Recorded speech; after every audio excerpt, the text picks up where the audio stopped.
समझे? बातें करते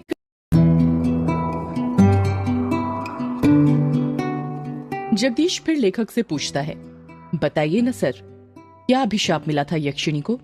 लेखक जगदीश के सवाल का जवाब देते हुए कहता है, वो जानने के लिए तुम्हें मेरी किताब के दूसरे भाग के आने का इंतजार करना पड़ेगा, समझे? अच्छी मार्केटिंग स्ट्रेटजी है सर, किताब बेचने की। वो तो होगी ही जगदीश, किताब बेचता हूँ और उस किताब के साथ अपने दर्द भी, तो उन आंसुओं के पैसे तो वसूलूंगा ही ना। बस एक बात दिमाग में रखना, कोई भी इंसान बुरा नहीं होता, उसे बुरा बनाया जाता है। मतलब यक्षिणी बुरी नहीं थी, उसे बुरा बनाया गया था, है ना सर? मैंने कहा ना, अब मैं किसी सवाल का जवाब नहीं दूंगा। जो जानना है किताब का दूसरा भाग पढ़कर जानना, समझे? बातें करते करते लेखक की सिगरेट खत्म होने वाली थी, उसमें बस 1-2 कश ही बचे थे। जगदीश हिचकिचाते हुए फिर लेखक से पूछता है, सर एक बात पूछूं?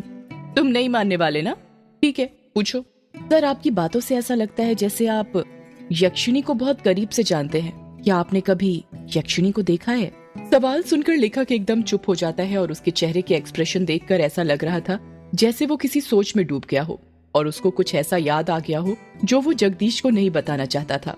जगदीश लेखक पर दबाव बनाते हुए पूछता है, क्या हुआ सर, आप चुप क्यों हो गए? बताइए ना, क्या आपने कभी यक्षिणी को देखा है? क्या कभी आपका यक्षिणी से सामना हुआ है? लेखक सिगरेट की कश लेकर धीरे से कहता है, मेरा यक्षिणी से सामना नहीं, बल्कि मैंने तो खुद यक्षिणी के साथ। लेखक ने इतना ही कहा था कि तभी फोन कट जाता है। लेखक अपना मोबाइल देखते हुए कहता है, अरे ये क्या, फोन कैसे कट गया? लगता है नेटवर्क चला गया। ये गांव में यही प्रॉब्लम रहती है, पता ही नहीं चलता कब नेटवर्क आता है और कब चला जाता है। इतना कहकर लेखक उसकी कुर्सी के बगल में रखी बैसाखी के सहारे खड़ा हो जाता है। उसका एक पैर जो था वो सही से काम नहीं करता था, जिसके कारण वो लंगड़ा लंगड़ा कर चलता था। उस लेखक ने बैसाखी के सहारे अभी 1-2 कदम ही आगे बढ़ाए थे कि तभी कमरे की लाइट अपने आप बंद चालू होने लग जाती है।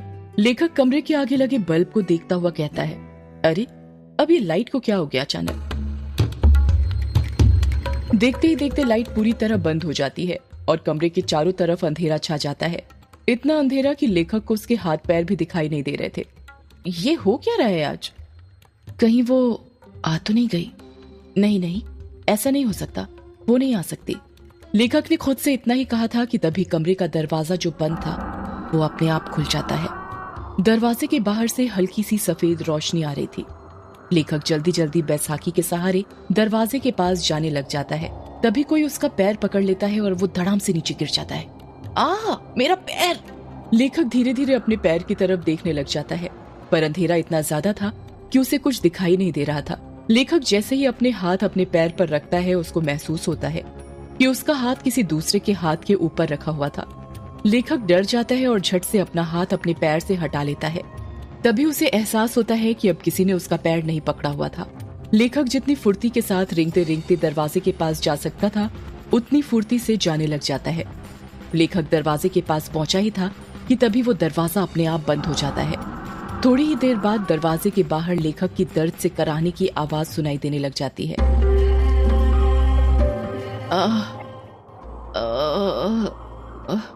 कौन हो तुम? मैं यक्षिणी, तेरी मौत। कुछ देर तक लेखक और यक्षिणी की बातें चलती हैं, पर उन दोनों की बातों की आवाज दरवाजे के बाहर नहीं आ रही थी। कुछ देर बाद लेखक की एक जोर से चीख सुनाई देती है। ये एक ऐसी चीख थी जो दिल को दहला कर रख दे। अगले ही पल दरवाजे के नीचे से लेखक का खून बहकर दरवाजे के बाहर आने लग जाता है। 13 साल बाद ट्रेन जो कि तेज रफ्तार के साथ पटरी पर भागी जा रही थी, ठीक उस तरह जिस तरह हमारी जिंदगी भागती है। पर कितना है, ट्रेन स्टेशन आने पर रुकती है, पर हमारी जिंदगी कभी नहीं रुकती है जब तक हमारी सांसें ना रुक जाएं। युग, जिसकी उम्र 26 साल, गोरा रंग, चेक शर्ट, ब्लैक पैंट पहनकर विंडो सीट पर बैठा हुआ था और अपने कानों में हेडफोन डालकर पॉकेट एफएम पर भूतिया कहानी मेघ एक श्राप सुन रहा था। कहानी सुनते ही युग विंडो के बाहर दिख रहे मेघालय के गारो पहाड़ की हसीन वादियों का मजा ले रहा था। वही गारो पहाड़ जिसका नामकरण तिब्बती तथा बर्मी जनजाति गारो पर हुआ था। गारो पहाड़ नीस चट्टान का बना हुआ था। पहाड़ों को चारों तरफ से सफेद बादलों ने घेर लिया था, जिन्हें देखकर ऐसा लग रहा था कि पहाड़ों ने बादलों की सफेद चादर ओढ़ कर रखी हुई हो। उन्हीं बादलों को देखते देखते युग की आंख लग जाती है। अभी थोड़ी देर पहले युग की आंख लगी ही थी कि तभी उसे एहसास होता है कि कोई उसका हाथ छू रहा था। कोई बार बार युग का हाथ पकड़कर हिला रहा था। युग बौखलाहट के साथ उठ जाता है और जब अपनी आंखें खोलता है तो देखता है कि उसके चेहरे के जस्ट सामने एक बुढ़े का चेहरा था, जो बड़ी बड़ी आंखें करके उसे घूर रहा था। उस बूढ़े ने सफेद मटमैली सी धोती पहनी हुई थी। उसके हाथ पैर कंपकपा रहे थे। युग सोचने लग जाता है, पहले तो ये बूढ़ा मेरे सामने नहीं बैठा था, ये पूरी सीट खाली थी, अचानक कहां से आ गया। अगले ही पल युग खुद ही इस सवाल का जवाब ढूंढ लेता है और मन ही मन सोचता है, लगता है जब मेरी आंख लग गई थी तभी आकर बैठ गया था। युग गुस्सा करते हुए कहता है, ये क्या हरकत है बाबा? वो बूढ़ा खांसते हुए कहता है, माफ करना बिटुआ, पर क्या करूं, तुमसे कुछ काम था इसलिए तुम्हें उठाना पड़ा। युग हैरानी के साथ कहता है, क्या कहा? काम था आपको मुझसे? क्या काम था? वो बेटा, मुझे जानना था कि वक्त क्या हुआ है। ये बात सुनकर युग का दिमाग घूमने लग जाता है और वो गुस्से के साथ अपनी घड़ी में देखते हुए कहता है, 11 बजने वाले हैं। अच्छा, मतलब 1 घंटे बाद मेरा स्टेशन आ जाएगा। युग कुछ जवाब नहीं देता और उस बूढ़े को घूरने लग जाता है। वैसे बिटुआ, तुम कहाँ पर जा रहे हो? युग उस बूढ़े के सवाल का जवाब देते हुए कहता है, वो मेहंदी पथार जा रहा हूँ। मतलब तुम भी मेहंदी पथार जा रहे हो? युग उस बूढ़े के सामने उंगली करते हुए कहता है, मतलब आप भी? हाँ बिटुआ, चलो अब सफर आसान हो जाएगा। जब कोई बात करने वाला मिल जाता है तो सफर जल्दी कट जाता है। तुम मेहंदी पथार में कहाँ जा रहे हो? मेहंदी पथार से 5 किलोमीटर दूर ही बंगला मुडा गांव है ना, वहीं पर जा रहा हूँ। बंगला मुडा में तुम्हारे रिश्तेदार रहते हैं क्या? नहीं, बंगला मुडा गांव में तो नहीं, पर रोंका मुचा गांव में रहते हैं। अरे ये क्या बात हुई बेटा, जब तुम्हारे रिश्तेदार रोंका मुचा गांव में ही रहते हैं तो फिर तुम बंगला मुडा गांव क्यों जा रहे हो? इस सवाल को सुनकर युग खामोश हो जाता है। ऐसा लग रहा था जैसे उस बूढ़े ने युग की दुखती नब्ज पर हाथ रख दिया था, कुछ ऐसा पूछ लिया हो जिसका जवाब वो शायद अपने आप को भी नहीं देना चाहता था। बूढ़ा अपनी बात को आगे जारी रखते हुए कहता है, चलो नहीं बताना तो मत बताओ, बंगला मुडा में कहाँ रुकने वाले हो? बंगला मुडा गांव के बाहर जो ग्रेवयार्ड कोठी पड़ती है ना, उसमें ही रुकने वाला हूँ। वो बूढ़ा हैरानी के साथ कहता है, वो अंग्रेजों की जमाने की कोठी जिसे कब्रिस्तान पर बनाया गया था? हाँ वही ग्रेवयार्ड कोठी, पर वो तो पिछले 13 साल से बंद है ना? हाँ बंद है, पर अब नहीं रहेगी। मैं आज रात ही उस कोठी को खोल दूंगा। नहीं बिटुआ, ऐसा मत करना। तुम्हें उस ग्रेवयार्ड कोठी के बारे में पता नहीं क्या? क्या नहीं पता? आप साफ साफ कहेंगे क्या कहना चाहते हैं?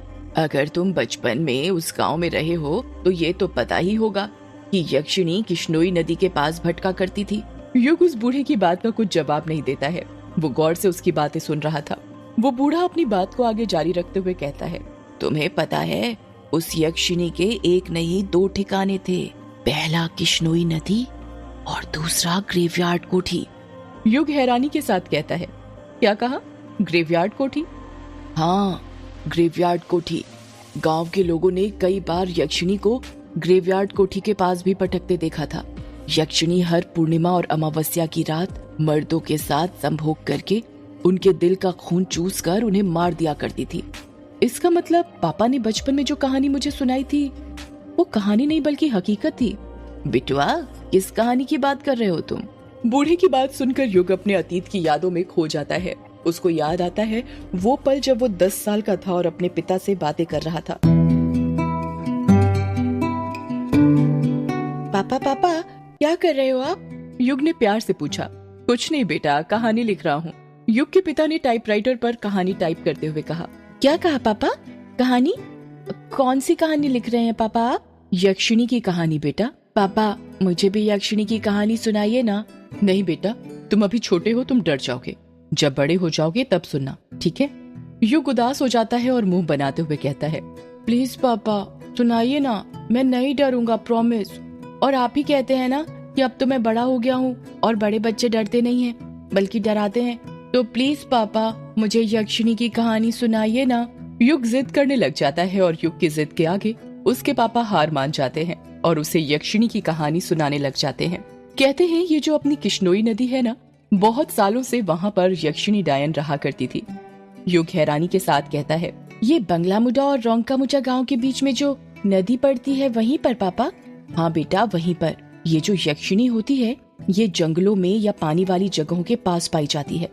हर पूर्णिमा और अमावस्या के दिन आने जाने वाले मुसाफिरों को जो रात में नदी पार किया करते थे, उन्हें ये लुभाती थी और अपने रूप के जाल में फंसाकर अपना शिकार बनाया करती थी। कहते हैं यक्षिणी को कमल और चमेली के फूल बहुत पसंद होते हैं। वो हमेशा उसे अपने पास रखा करती थी। जिन पुरुषों को यक्षिणी अपना शिकार बनाती थी उन्हें वो सबसे पहले कुछ खाने का दिया करती थी। खाने का? पर क्यों पापा? वो इसलिए बेटा, क्योंकि वो उस खाने में ऐसा मंत्र फूंकती थी कि जो भी पुरुष उसे खाता था वो उसके वश में हो जाता था। ऐसे ही एक बार यक्षिणी ने एक पुरुष को अपना शिकार बना लिया और उसे अपने वश में करने के बाद उसके साथ संभोग करने लगी। युग बीच में ही बोल पड़ता है, ये संभोग क्या होता है पापा? युग का सवाल सुनकर युग के पिता चुप हो जाते हैं और वो बात को घुमाते हुए कहते हैं, ये आपके मतलब की चीज नहीं है बेटा। आप अभी छोटे हो ना, जब आप बड़े हो जाओगे तब हम इसका मतलब बताएंगे। अभी आप कहानी पर ध्यान दो। ठीक है पापा, फिर आगे क्या हुआ? संभोग करने के बाद यक्षिणी अपने असली रूप में आ जाती थी। यक्षिणी का असली रूप बेहद डरावना होता है, इतना डरावना कि जिसे देखकर किसी के भी दिल की धड़कन थम जाए। अपने असली रूप में आने के बाद यक्षिणी अपने शिकार के दिल का खून चूस लेती थी। पर वो ऐसा क्यों करती थी पापा? क्या वो बुरी औरत थी? नहीं बेटा, यक्षिणी बुरी औरत नहीं थी, बल्कि वो तो बहुत अच्छी औरत थी। दूसरे लोग से आई हुई एक अप्सरा की तरह थी। तो फिर पापा वो आदमियों के साथ, वो क्या बोला था आपने? हाँ याद आया, संभोग करके क्यों मार देती थी? युग के पिता कुछ याद करते हुए कहते हैं, अभिशाप के कारण बेटा। कैसा अभिशाप पापा? बेटा वो अभिशाप ये था कि युग के पिता ने इतना ही कहा था कि बाहर के कमरे से युग की माँ की आवाज सुनाई देती है, युग बेटा, ओ युग बेटा, चलो आओ खाना खा लो, खाना बन गया है। युग अपनी माँ को मना करते हुए कहता है, नहीं माँ, मुझे अभी खाना नहीं खाना है, मैं पापा से कहानी सुन रहा हूँ। क्या कहानी सुन रहे हो? तुम्हारे पापा को कहानी लिखने और सुनाने के सिवा और कुछ आता भी है? जब देखो दिन भर कहानी लिखते रहते हैं। खुद तो बिगड़े हुए हैं ही, तुम्हें भी बिगाड़ने पर तुले हुए हैं। चलो जल्दी आओ खाना खाने, मैंने खाने की थाली बना ली है तुम्हारे लिए। नहीं माँ, मैं नहीं आ रहा, कहानी खत्म होने के बाद ही आऊंगा। क्या कहा? नहीं आ रहे? लगता है मुझे ही आना पड़ेगा। रुको, अभी बेलन लेकर आती हूँ, तभी तुम मानोगे। पायल के बजने की आवाज सुनाई देने लग जाती है। ऐसा लग रहा था जैसे युग की माँ युग के कमरे की तरफ आ रही हो। कुछ ही देर में युग की माँ हाथों में बेलन लेकर उसके कमरे में आ जाती है। युग को उसकी माँ का चेहरा दिखाई नहीं दे रहा था, क्योंकि उसकी बचपन की यादों से उसकी माँ का चेहरा मिट चुका था। उसे नहीं पता था कि उसकी माँ कैसी दिखती थी। उसको उसकी माँ की बातें तो सारी याद थी, पर उनका चेहरा नहीं। युग की माँ उसका कान पकड़ते हुए कहती है, तो क्या कह रहे थे बेटा तुम, कि तुम्हें खाना नहीं खाना? जरा एक बार और बोलना। युग चीखते हुए कहता है, अरे माँ कान छोड़िए, दर्द हो रहा है। माँ कान छोड़िए, कान तो छोड़िए आप माँ, दर्द हो रहा है माँ।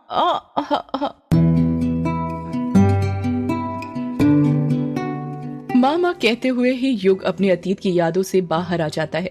जब युग अपनी आंखें खोलता है तो देखता है कि उस बूढ़े ने उसका हाथ पकड़ा हुआ था और उसे हिला हिला कर पूछ रहा था, अरे ओ बिटुआ, कहाँ खो गए? ठीक तो हो तुम? और ये मामा क्यों बोल रहे हो? अरे बिटुआ। युग बूढ़े की बात का जवाब देते हुए कहता है, कुछ नहीं बाबा, ठीक हूँ मैं तो डर ही गया था। युग बूढ़े की आंखों में देखते हुए कहता है, बाबा एक बात पूछनी थी आपसे, क्या वो यक्षिणी अभी भी मर्दों को अपना शिकार बनाया करती है? सदियों से है पुरानी ये है यक्षिणी की कहानी। यक्षिणी एक आग है, यक्षिणी तेरा ख्वाब है।